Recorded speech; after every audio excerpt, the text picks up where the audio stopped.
Good morning students, how are you? बेटा you are fine. बेटा आज मैं तुम लोगों को समास चैप्टर 6 हिंदी ग्रामर में चैप्टर 6 समास फिर से मैं एक्सप्लेनेशन कर रही हूँ। बेटा तुम लोग वीडियो देख के इसका एक्सप्लेनेशन रिवाइज करना और रीडिंग करना, ठीक। शब्द रचना का तीसरा साधन है समास। शब्द रचना का तीसरा साधन है समास। समास शब्द सम तथा आस से मिलकर बना है, जिसका अर्थ है रखना। समास दो या दो से अधिक शब्दों को आपस में मिलाता है और एक स्वतंत्र शब्द की रचना करता है, ठीक। परिभाषा: समास दो या दो से अधिक शब्दों को मिलाकर सार्थक शब्द निर्माण की प्रक्रिया समास कहलाती है। दो या दो से अधिक शब्दों को मिलाकर सार्थक शब्द निर्माण ही प्रक्रिया समास कहलाती है। समास किसे कहते हैं? समास का अर्थ है संक्षिप्त करना, जैसे दही में डूबा हुआ वड़ा। इसको हम दही बड़ा भी कह सकते हैं। ऐसा कहने पर अर्थ में किसी तरह का परिवर्तन नहीं हुआ और शब्द संक्षिप्त भी हो गया। समस्त पद: शब्दों को जोड़ने या मिलाने के बाद एक नया शब्द बनता है, जिसे समस्त पद कहा जाता है। जैसे सूर्य की ओर मुख वाला, तो क्या हो गया? सूर्यमुखी। यहाँ सूर्यमुखी समस्त पद है। विग्रह: समस्त पद को फिर से पूर्व अवस्था में लाने की क्रिया को विग्रह कहते हैं। जैसे राजमहल अर्थात राजा का महल, यहाँ राजा का महल विग्रह है। संधि एवं समास में अंतर: नंबर 1, संधि वर्णों में होती है, समास शब्दों में होता है। संधि क्या है? वो वर्णों में होती है और समास शब्दों में होता है। दूसरा, संधि में विभक्तियों या शब्दों का लोप नहीं होता, जबकि समास होने पर विभक्तियों या शब्दों का लोप भी हो सकता है। जैसे राम लक्ष्मण, राम और लक्ष्मण। यहाँ राम और लक्ष्मण को सामासिक पद समस्त पद के रूप में लिखते समय और शब्द का लोप कर दिया गया है। अब समास के भेद: समास के निम्नलिखित 6 भेद होते हैं। नंबर 1 है अव्ययी भाव समास। नंबर 2 तत्पुरुष समास। नंबर 3 द्विगु समास। नंबर 4 द्वंद्व समास। 5 कर्मधारय समास। 6 बहुव्रीहि समास। अब नंबर 1 है अव्ययी भाव समास। जिस सामासिक शब्द में पहला शब्द प्रधान हो तथा वह अव्यय भी हो और जिसके योग से समस्त पद भी अव्यय बन जाए, इस प्रकार के सामासिक पद को अव्ययी भाव समास कहते हैं।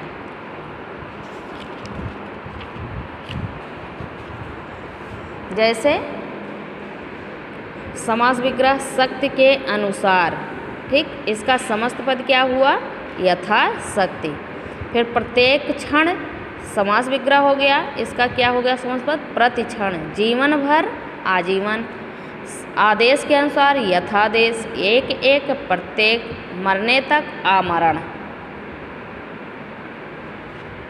इन सभी शब्दों में समस्त पद प्रधान है तथा द्वितीय पद गौड़ है, अतः यहाँ अव्ययी भाव समास है।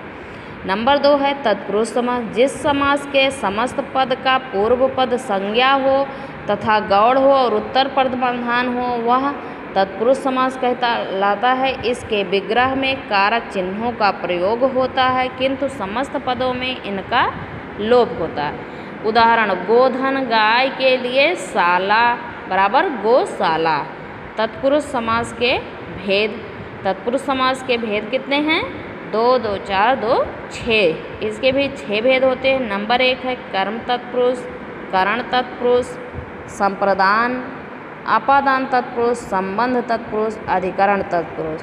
अब कर्म तत्पुरुष समास: जिस समास के प्रथम पद में द्वितीय विभक्ति कर्म कारक को लगती है, उसे कर्म तत्पुरुष कहते हैं। उदाहरण जैसे यश को प्राप्त हुआ, यश प्राप्त, गांव को गया हुआ, ग्रामगत, ठीक। फिर करण तत्पुरुष: जिस समास के पद में प्रथम पद में तृतीय विभक्ति करण कारक से के साथ द्वारा छिपी हो वहाँ करण तत्पुरुष समास होता है। जैसे अकाल से पीड़ित, अकाल पीड़ित, तुलसी के द्वारा किया हुआ तुलसीकृत।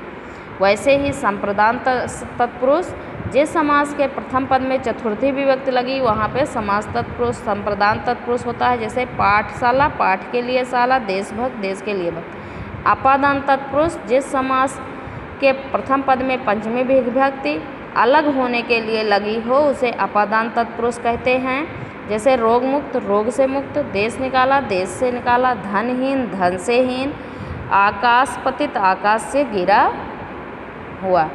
अब है संबंध तत्पुरुष समास, जिस समास के प्रथम पद में षष्ठी विभक्ति संबंध कारक का की के लगती है उसे संबंध तत्पुरुष समास कहते हैं। जैसे गंगा तट, गंगा तक का तट, राजकुमार, राज का कुमार, देशवासी, देश का स्वामी, रामानुज, राम का अनुज। ठीक। अधिकरण तत्पुरुष समास, जिस समास के प्रथम पद में सप्तमी विभक्ति लगती हो उसे अधिकरण तत्पुरुष समास कहते हैं। दानवीर, दान में वीर, आप बीती, आप पर बीती, आनंद मग्न, आनंद में मग्न। अब है द्विगु समास, यदि किसी समस्त पद का उत्तर पद प्रधान हो तथा पूर्व पद संख्यावाची हो तो वह द्विगु समास कहलाता है। यह समूह का द्योतक होता है। इसके पूर्व पद तथा उत्तर पद में विशेषण विशेष का संबंध होता है। जैसे त्रिदेव, तीन देवों का समूह। जैसे तुमको द्विगु समास पहचाना है तो पहला पद संख्यावाची रहेगा, मतलब गिनती में आएगा, वहाँ पे द्विगु समास है, ये पहचानने का तरीका है। फिर दूसरा है द्वंद्व समास। द्वंद्व का अर्थ है दोनों, अर्थात जिस समास में दोनों पद प्रधान हो वह द्वंद्व समास होता है। ठीक। इसमें और तथा यों व का लोप हो जाता है। जैसे जिसमें यह डैश रहता है, सीताराम, सुख दुख, इसमें सब में दिन रात, राधा कृष्ण, तो क्या है जिसमें डैश रहेगा उसमें और या एवं इस सब का लोप रहता है तो वहाँ पे द्वंद्व समास होता है। पांचवा है कर्मधारय समास, जिस समस्त पद का प्रथम पद प्रधान हो तथा पूर्व पद एवं उत्तर पद में विशेषण विशेष तथा उपमेय अनुपमेय का संबंध हो ऐसा समास कर्मधारय समास कहलाता है। जैसे महात्मा, महान आत्मा, नील गाय, नीली है गाय, पीतांबर, पीला है जो अंबर। तो क्या है ये एग्जाम्पल इसमें दिया गया है बेटा, तुम लोग जो है बुक से देख के पढ़ना। ठीक। फिर छठे हैं बहुव्रीहि समास, जिस सामासिक पद में दोनों पद प्रधान हों ना हों अपितु समस्त पद किसी अन्य ही का अर्थबोधक हो उसे बहुव्रीहि समास कहते हैं। जैसे पंकज, कीचड़ में जन्मा है जो, कमल, नीलकंठ, नीला है कंठ, दशानन, दस है मुख जिसके अर्थात रावण। तो ये क्या है किसी तीसरे को जो है द्योतक बन रहा है, तो यहाँ पे बहुव्रीहि समास है। अब है कर्मधारय और बहुव्रीहि समास में अंतर। कर्मधारय में समस्त पद एक दूसरे का विशेषण होता है, इसमें शब्दार्थ प्रधान होता है। जैसे विषधर, विषधारक। बहुव्रीहि में विशेषण विशेष का संबंध नहीं होता अपितु वह समस्त पद किसी अन्य पद का अर्थात बोधक होता है, इसके साथ ही शब्दार्थ गौड़ होता है और कोई भिन्नार्थ ही प्रधान। जैसे विष को धारण करने वाला अर्थात सर्प। ठीक। जैसा विग्रह होता है वैसा समास होता है। जैसे पीतांबर, पीला कपड़ा, कर्मधारय हो गया, पीतांबर पीले कपड़े वाला अर्थात कृष्ण, बहुव्रीहि समास हो गया। समास दो पदों का सार्थक मेल होता है।